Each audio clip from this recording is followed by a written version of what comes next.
बच्चे आज हम लोग क्लास में देख रहे थे डाइवर्सिटी, ठीक है। टाइप्स ऑफ डाइवर्सिटी हमने लास्ट क्लास में डिस्कस किया था, जेनेटिक डाइवर्सिटी, स्पीशीज डाइवर्सिटी, और आज हम लोग देख रहे थे इकोलॉजिकल एंड कम्युनिटी डाइवर्सिटी, ठीक है। तो जिसमें से हम लोगों ने कम्युनिटी डाइवर्सिटी आज डिस्कस किया। कम्युनिटी डाइवर्सिटी क्या होता है, या ecological diversity, variety of ecosystem in an particular area, ठीक है। तो ये उसकी डेफिनेशन आ गई। Then we can say in India high ecological diversity, India में सबसे ज़्यादा इकोलॉजिकल डाइवर्सिटी। इकोलॉजिकल डाइवर्सिटी का मतलब वैरायटी ऑफ स्पीशीज़ आपको इंडिया में ज़्यादा दिखेंगी, ठीक है। जैसे स्कैंडिनेवियन कंट्रीज़ हैं, जैसे नॉर्वे, स्वीडन, डेनमार्क, ठीक है। तो ये क्या है, स्कैंडिनेवियंस कंट्रीज़ हैं। इनमें इकोलॉजिकल डाइवर्सिटी क्या है, लो है। इकोलॉजिकल डाइवर्सिटी क्या है, वेरी लो है, ठीक है। इकोलॉजिकल डाइवर्सिटी 3 टाइप की होती है, अल्फ़ा डाइवर्सिटी, बीटा डाइवर्सिटी और गामा डाइवर्सिटी, है ना। ये चीज़ हम क्लास में पढ़ रहे थे, बार बार डिस्कनेक्ट हो रहा था, है ना। तो आप देख सकते हैं कि अल्फ़ा डाइवर्सिटी में क्या होता है, diversity with in the community. एक कम्युनिटी के अंदर जितनी भी वैरायटीज़ आपको देखने को मिलेंगी उसको हम अल्फ़ा डाइवर्सिटी कहते हैं। बीटा डाइवर्सिटी का मतलब 2 कम्युनिटी के बीच में आपको जो वैरायटीज़ दिखती हैं उसको हम लोग बीटा डाइवर्सिटी कहते हैं। गामा डाइवर्सिटी का मतलब होता है अमंग कम्युनिटीज़, जितनी कम्युनिटीज़ हैं उनके बीच में, एक पर्टिकुलर एरिया के अंदर जितनी कम्युनिटीज़ हैं उनके बीच में जो वैरायटीज़ दिखेंगी वो आपकी गामा डाइवर्सिटी कहलाएगी, राइट। अब हम देखते हैं बच्चे टोटल बायोडाइवर्सिटी ऑन अर्थ क्या है। देखो टोटल बायोडाइवर्सिटी ऑन अर्थ हम लोग देखेंगे तो इसमें क्या होता है कि total biodiversity of on earth का मतलब है टैक्सोनॉमिकल नॉन डाइवर्सिटी। हम कितनी स्पीशीज़ को जानते हैं, मतलब वो स्पीशीज़ हम यहाँ पे पढ़ेंगे जिन स्पीशीज़ का हम लोगों ने कैरेक्टराइज्ड किया है, आइडेंटिफिकेशन किया है, नॉमेनक्लेचर किया हुआ है और क्लासिफिकेशन किया, तो वो स्पीशीज़ हमारे पास क्या कहलाती हैं, टैक्सोनॉमिकल नॉन डाइवर्सिटी कहलाती है। तो कितनी है हमारे पास टैक्सोनॉमिकल नॉन डाइवर्सिटी, 1.7 मिलियन से लेके 1.8 मिलियंस तक, ठीक है। एज़ पर सम साइंटिस्ट, कुछ साइंटिस्ट ने यहाँ पर बोला कि 20 to 50 मिलियन स्पीशीज़ हैं जिनको हम लोग जानते हैं। But as per record Robert में एक साइंटिस्ट थे, इनका बहुत अच्छा नाम है इसमें। इन्होंने बोला था कि 7 मिलियन स्पीशीज़ को हम लोगों ने डिस्कस किया है ना।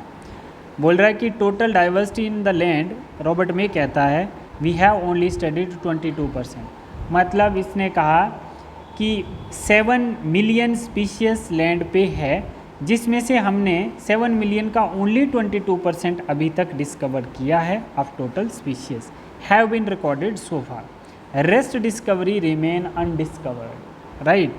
मोस्ट डाइवर्स स्पीशीज़ कौन कौन सी हैं इसमें से, एनिमल का नंबर ज़्यादा है, ठीक है, 1.7 1.8 में, और प्लांट्स का कम है, ठीक है। एनिमल का नंबर 1.2 मिलियन है, 70% एनिमल्स आएंगे जिनकी सबसे डाइवर्स स्पीशीज़ इंसेक्ट कहलाती है, और 0.5 मिलियन एंजियोस्पर्मिक प्लांट कहलाएंगे जिनकी डाइवर्स स्पीशीज़ एंजियोस्पर्मिक प्लांट है, ठीक है। तो एनिमल्स का क्या रीज़न है कि क्यों ये स्टेबल हैं ज़्यादा और इनका नंबर क्यों ज़्यादा है, क्यों डाइवर्सिफाई हैं, क्योंकि इनके पास एक्सोस्केलेटन वाली स्पीशीज़ हैं, इनका एनवायरनमेंट में एलिमिनेशन बहुत कम है। तो हम बोल सकते हैं 70% एनिमल डाइवर्सिटी है, अराउंड 20 to 30% जो है वो प्लांट डाइवर्सिटी है। तो एनिमल डाइवर्सिटी में भी उस टाइम हम लोगों ने क्या किया था, प्रोक्रियोटिक स्पीशीज़ को एक्सक्लूड किया था। रीज़न ये था कि उस समय इतना माइक्रोस्कोपिक एनालिसिस स्ट्रांग नहीं थी, माइक्रोबियल स्पीशीज़ को एलिमिनेट कर दिया क्योंकि हम लोग कन्वेंशनल टेक्निक से स्पीशीज़ को डाइवर्सिफाई कर रहे थे, ठीक है। तो माइक्रोबियल को एक्सक्लूड करके भी हमारे पास जो एनिमल्स हैं 1.2 स्पीशीज़, मतलब 70% जो डाइवर्सिटी थी वो एनिमल्स की थी, जिसमें से मोस्ट डोमिनेंट स्पीशीज़ है वो कौन सी है, इंसेक्ट है, ठीक है। अब हम देखते हैं biodiversity in India. In India 10 biogeographical regions, India में 10 बायोजियोग्राफिकल रीजन्स हैं जिनके अंदर वेराइटी ऑफ स्पीशीज़ देखने को मिलती हैं, ठीक है। जिसमें से 2.4% of world land in area, world का जो टोटल एरिया है जिसके अंदर वेराइटी ऑफ डाइवर्सिटी रहती है, एरिया के हिसाब से 2.4%, जिसमें हमारे 10 बायोजियोग्राफिकल एरिया आते हैं इंडिया के, तो मतलब 100% लैंड में से सिर्फ इंडिया के पास 2.4% लैंड है, ठीक है, एरिया के साथ। बोल रहा है कि 8.1% of species diversity of world in India, कह रहा है कि वर्ल्ड में 100% वेराइटी ऑफ स्पीशीज़ में से 8.1% जो वेराइटी डाइवर्सिटी है स्पीशीज़ की वो इंडिया के पास है। 2 पॉइंट हो गए। तीसरा पॉइंट क्या कह रहा है, nearly 45% species diversity of plant species. क्या भाई इस बात को समझ पा रहे हैं? इस समय नेटवर्क चले गया था तुम लोगों का, तो मैं ये चीज़ कह रहा था आप लोगों को कि nearly 45% 45,000 species diversity of plant की जो स्पीशीज रिकॉर्ड की गई हैं अराउंड कितनी है? 45,000 वेराइटी आपको प्लांट्स की मिल सकती है इंडिया के अंदर। बोल रहा है कि ट्वाइस टाइम प्लांट से ज़्यादा है एनिमल स्पीशीज इंडिया के पास, तो इसका मतलब 1 लाख प्लस होंगी, probably more than 1 lakh plant species animal species होंगी प्लांट से 3 टाइम अगर ज़्यादा हैं, 2 टाइम ज़्यादा हैं प्लांट से एनिमल की स्पीशीज। ठीक है, तो हम बोल सकते हैं कि क्या होगा? 3 लाख एनिमल स्पीशीज होंगे। बात समझ गए बच्चे आप?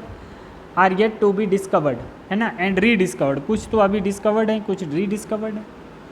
बोल रहा है देखो, nature of biological library is burning even before we catalog the title of all books stocked there.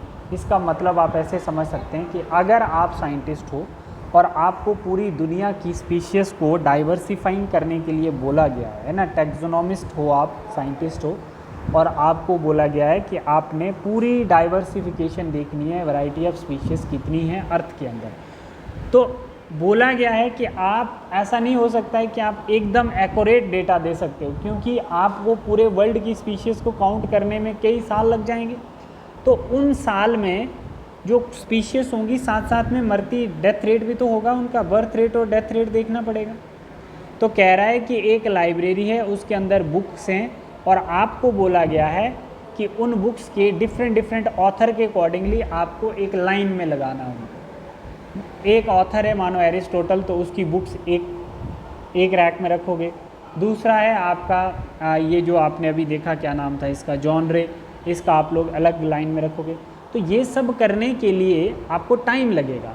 और दूसरी साइड से हमने लाइब्रेरी को क्या कर दिया? आग लगा दी है। तो आपके पास जो डेटा बनेगा, तो आप खुद सोच सकते हो कि आपके काउंट करने तक आधी तब तक बर्न हो चुकी होगी आपकी बुक्स, आपका डेटा कलेक्ट करने तक आधी लाइब्रेरी के अंदर जल चुकी होंगी। ऐसे ही बोल रहा है कि जब आप वर्ल्ड में स्टार्ट करोगे स्पीशीज़ को डाइवर्सिफाई करना, तो उससे पहले कुछ स्पीशीज़ तब तक मर चुकी होंगी जब तक आप पूरी कंप्लीट स्पीशीज़ को आइडेंटिफाई कर पाओगे। बात समझ रहे हो? फिर से एनसीईआरटी की लाइन को पढ़ो। Nature of biological library is burning even before we catalog the title of all book stock there. यहाँ पर लाइब्रेरी को ये टोटल बायोडाइवर्सिटी कंसीडर कर रहा है और बुक्स को ये स्पीशीज़ कंसीडर कर रहा है। तो जब भी बुक्स के नाम, मतलब स्पीशीज़ के नाम आप काउंट करोगे, तो तब तक क्या होगा? पूरी डाइवर्सिटी में साइड बाय साइड से क्या हो जाएगा? आधी आधी स्पीशीज़ मरती जाएंगी। ठीक है, बात समझ गए? तो कभी भी आप कंप्लीट डेटा नहीं निकाल सकते। ठीक है, अब आप लोग यहाँ पे क्या देखेंगे? When the times we identify nomenclature and classifying the variety of species along with their species for destroying। ठीक है, यही चीज़ यहाँ पे भी बोल रहा है कि large book library to distribute the table for you, है ना, to all the books need to frame in the last of the books you start, but one end start fire and one end you make book list. At the end, finally you make the list, but some book get fire which are not added on your list। बात समझ गए आप लोग? तो ये statement उसके साथ match कर रहा है। ठीक है, अब हम लोग देखते हैं मेगा डाइवर्सिटी कंट्री। क्या देखेंगे हम लोग? मेगा डाइवर्सिटी कंट्री, ये आपका अलग टॉपिक है। देखो, mega diversity country, mega diversity country, जहाँ पर इंडिया का नाम बहुत दूर आता है, जिसमें सबसे पहले ब्राज़ील आता है। ठीक है बच्चे, ये अलग टॉपिक है आपका मेगा डाइवर्सिटी। तो देखिए बच्चे, जो मेगा डाइवर्सिटी कंट्री है, सबसे ज़्यादा मतलब मैक्सिमम डाइवर्सिटी इसके ट्रॉपिकल एरिया में आपको कहाँ पे दिखेगी? देखो, इसके ट्रॉपिकल एरिया में आपको दिखेगी, तो मैक्सिमम डाइवर्सिटी शो करता है। मैक्सिमम डाइवर्सिटी आपको ब्राज़ील्स में देखने को मिलेगी। ये नीट का क्वेश्चन है। ठीक है, और उससे कम सेकंड लार्जेस्ट डाइवर्सिटी वाला एरिया कौन सा है? Colombia, third Mexico, then Indonesia. ठीक है, पेरू, मलेशिया, इक्वाडोर। ठीक है, और 8th नंबर पे क्या आता है? आपका इंडिया आता है। ठीक है, और फिर 9th पे ज़ायरा, देन 10th पे चाइना, और 11th मेडागास्कर। ठीक है, और 12th नंबर पे आती है आपकी ऑस्ट्रेलिया।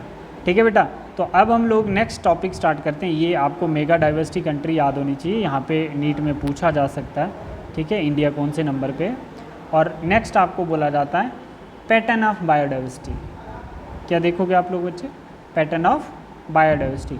तो हो सकता है हम लोग पैटर्न ऑफ बायोडाइवर्सिटी ना नेक्स्ट क्लास में ही डिस्कस करेंगे, ठीक है बच्चे। तो पैटर्न ऑफ डाइवर्सिटी हम लोग नेक्स्ट क्लास में डिस्कस करेंगे। पहले आप लोगों ने इतना करना है, ठीक है। और आपका जो टर्न 3 का वेट आ रहा है ना, सॉरी टर्न 4 का जो वेट आ रहा है, तो उसमें आपका सिलेबस बायोडाइवर्सिटी है। और बायोडाइवर्सिटी आप सिर्फ यहाँ तक करोगे, मेगा डाइवर्सिटी कंट्री तक करोगे, ठीक है बच्चे। Thank you.